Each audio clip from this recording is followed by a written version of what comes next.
ห้างบีงามกำลังยังขั้น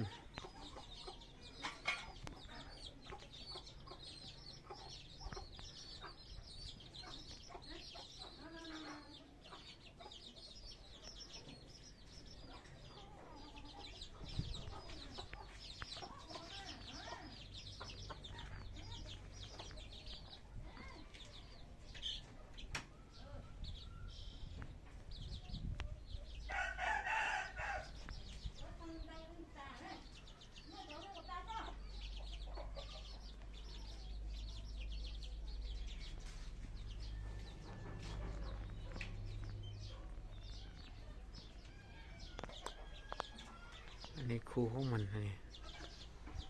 สองตัวคู่ของมันอยู่บนเฮาเธอเก็บสร้างกันนะทั้งสองตัวนี้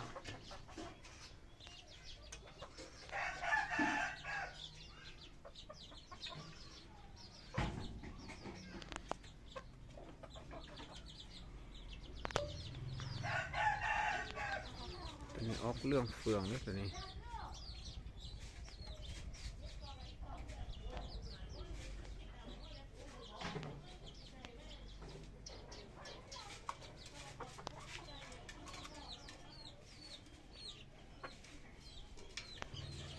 ไก่เศร้าเนี่ยเศร้าไว้บริการน้ำซ้ำน้ำซ่องวัดเลยนี่มักกระทักได้